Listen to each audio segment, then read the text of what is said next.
राम राम जी। क्या आपकी पत्रिका में भी चंद्रमा भाव नंबर 9 में है? आप जानना चाहते हैं कि आपका वह चंद्रमा शुभ है कि अशुभ? यह जानने के लिए लाल किताब के दृष्टिकोण से हमें चंद्रमा भाव नंबर 9 के बारे में समझना पड़ेगा। किन हालातों में चंद्रमा भाव नंबर 9 में शुभ होता है, किन हालातों में अशुभ होता है। तो आप यह वीडियो विस्तार से देख के जाइएगा। आज आप लाल किताब के दृष्टिकोण से समझ पाएंगे कि चंद्रमा भाव नंबर 9 में आपका शुभ है क्या अशुभ है। सबसे पहले भाव नंबर 9 के फलों को जांचने के लिए हमें बृहस्पति ग्रह को देखना पड़ता है। जन्म पत्रिका में जैसी हालत बृहस्पति की होगी वैसी ही चंद्रमा की घटित होने की संभावना बन जाएगी। तो सबसे पहले चंद्रमा के साथ साथ बृहस्पति का अच्छा होना भी जरूरी है। अब चंद्रमा पर उसके दुश्मन ग्रहों का असर नहीं आना चाहिए। खास तौर पर भाव नंबर 3 में से उसके शत्रु शुक्र का असर उस पर आए तो यहाँ पर क्या होगा कि यह जो चंद्रमा है खराब फल प्रकट करने लग पड़ेगा। खराब फल कैसे होगा? इस व्यक्ति की माता की आंखों में तकलीफ या इस व्यक्ति को धन दौलत की तकलीफ आ सकती है। तो ये तो कुछ एक बातें हुई। अब मैं आपको कुछ एक शुभ बातें बताता हूं जिससे आप जांच पाएंगे कि भाव नंबर 9 में बैठा चंद्रमा आपके लिए शुभ है कि अशुभ है। सबसे पहले ऐसा व्यक्ति भला लोक होता है, तीर्थ यात्राएं करने वाला होता है, बाहर से और अंदर से एक समान होता है, कपटी नहीं होता है, साफ दिल होता है, हर किसी की मदद करने वाला होता है, भेदभाव नहीं करता। जो इससे मदद मांगने आए उसकी मदद करने के लिए तैयार रहता है, अपना फायदा नुकसान नहीं सोचता। माता का सुख इसको प्राप्त होता है और माता पिता समान इसके जीवन में भूमिका निभाती है और घर में भी माता का ही हुक्म चलता देखा जाता है। ऐसा व्यक्ति धनवान जरूर बनता है, जन्म चाहे गरीब घर में हो जाए लेकिन ये धनवान जरूर बनता है और अपने पूर्वजों के लिए, पिता के लिए, दादा के लिए, बुजुर्गों के लिए ये बहुत शुभकारी होता है। इसके जन्म के बाद घर में धन दौलत की दिक्कत नहीं रहती, अगर पहले से दिक्कत आ रही हो तो। अगर ऐसा व्यक्ति ऐसा काम करे जिससे कि लोगों को आराम मिले, चाहे वो डिप्रेस हो उनको किसी तरह से हंसाया जाए, कोई फिल्म एक्टर हो, कोई कॉमेडियन हो, या फिर ऐसा व्यक्ति किसी डॉक्टरी पेशे में हो या ज्योतिष विद्या में हो, जिससे कि व्यक्ति की रूह को सुकून मिले, आराम मिले, शारीरिक तौर पर भी मानसिक तौर पर भी, तो ये काफ़ी सफल होते हुए देखे गए हैं। बुजुर्गों से इनको विशेष लाभ प्राप्त होता है, ऐसा देखने में आता है। बुजुर्ग इनसे चंद्रमा शुभ स्थिति में हो बहुत प्रेम करने वाले होते हैं। ऐसा व्यक्ति कभी किसी का पैसा नहीं मारता, ना ही इसका धन कभी कहीं फंसता है।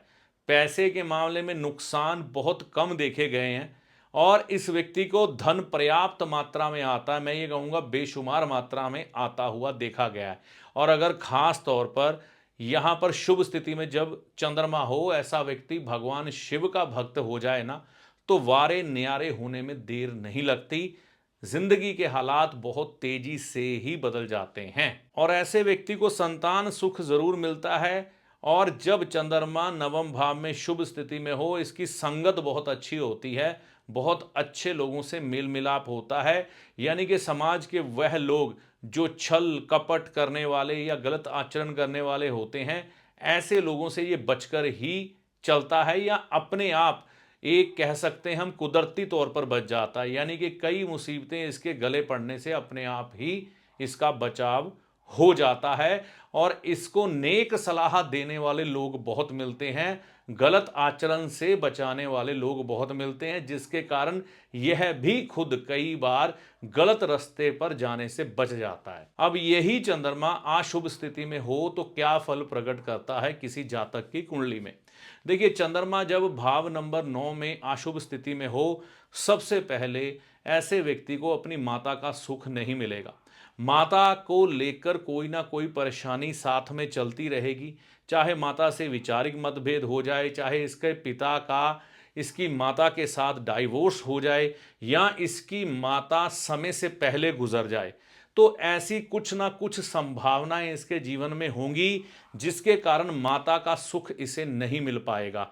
जब चंद्रमा खराब स्थिति में हो, इस व्यक्ति को जायदाद का सुख नहीं मिलता और अपने बुजुर्गों से या तो दूर हो जाता है या इसके बुजुर्ग जीवन में सफल ही नहीं हो पाते। दिमागी परेशानी रहने की संभावना रहती है ऐसे व्यक्ति को, और देखने में आता है इसका अपना रुझान धर्म में इतना नहीं होता। ऐसे व्यक्ति की अपने घर में कोई खास इज्जत या पूछताछ नहीं होती, लेकिन जब यह समाज में जाता है तो इस व्यक्ति की अच्छी खासी पूछताछ भी होती है, इज्जत भी मिलती है और लोगों के काम भी आता है। लेकिन अपने घर में इसकी जो वैल्यू है वो जीरो रहती है, इज्जत नहीं मिल पाती। चंद्रमा भाव नंबर 9 में अशुभ स्थिति में हो, ऐसा व्यक्ति नशों का शिकार हो सकता है। इसकी प्रबल संभावनाएं होती हैं या इसके बुजुर्ग नशों का शिकार हो जाते हैं, गलत आचरण का शिकार हो जाते हैं, और इसके परिवार में धन की बरकत नहीं देखी जाती।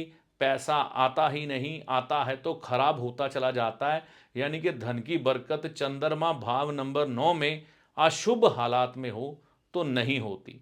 अब यहाँ पर क्या परहेज करने चाहिए? सबसे पहले ऐसे व्यक्ति को भगवान शिव की या भगवान विष्णु की आराधना करने से लाभ मिलता है।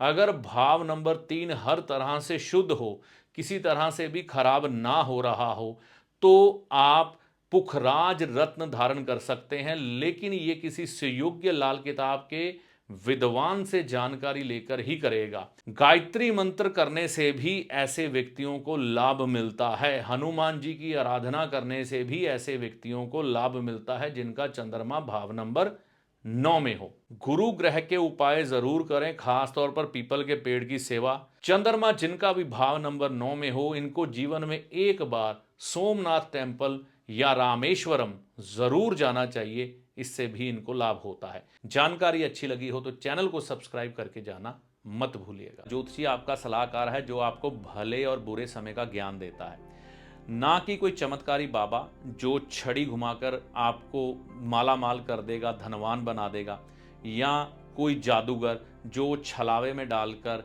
भ्रम की स्थिति पैदा कर कर आपके भाग्य को बदल देगा। तो ज्योतिषी को हमेशा सलाहकार के रूप में देखें, ना कि चमत्कारी बाबा या जादूगर के रूप में। ऐसा नहीं होता।